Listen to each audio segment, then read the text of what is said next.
By converting a single-family home into a two-unit dwelling by adding a secondary unit is the most common strategy used by real estate investors in Ontario to increase the income-generating potential of a property, also known as cash flow. This can be straightforward in many municipalities. However, in the City of St Catharines, we have to contend with what is known as a common area. Before we look at the factors surrounding this quote-unquote common area, let's look at what the zoning bylaw has to say about the interior accessory dwelling unit out in the City of St Catharines. Interior accessory dwelling units are permitted within detached, semi-detached, and townhouse properties out in the City of St Catharines. Now, this very same interior accessory dwelling unit must be located entirely within the exterior walls of the principal dwelling unit.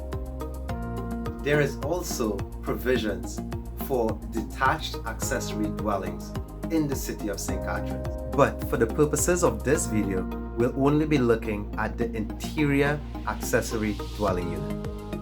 In any case, you can only have one accessory dwelling unit on a lot, whether it be interior or detached from the property.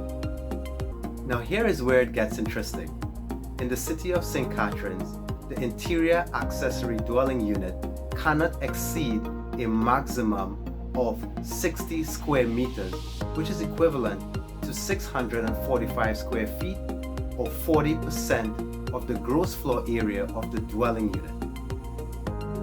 Well, here's the good news. You get to include the basement in the floor area calculation and exclude any existing attached garage.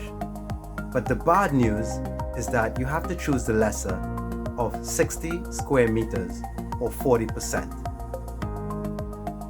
Now let's do the math. For the sake of simplicity, we're going to say that this bungalow that we're converting into a two-unit dwelling is 1,000 square feet. For the sake of simplicity, we're going to use square feet as our unit of choice.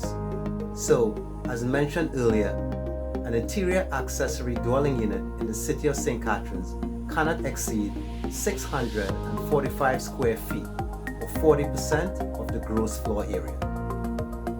Hypothetically speaking, the gross floor area for this bungalow would be 1,000 square feet for the main level plus 1,000 square feet for the basement level.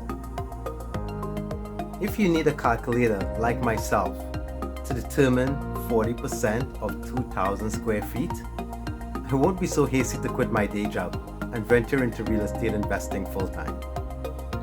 However, hope is not lost, as I can determine without my calculator, 645 square feet is lesser than 800 square feet, which represents 40% of the gross floor area of this bungalow.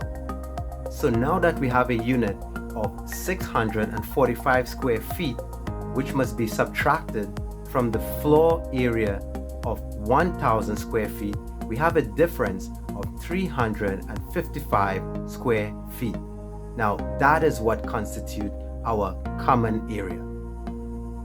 Okay, so now you know what a common area is. So to avoid being a common investor, make sure that Property Pathways is your next call.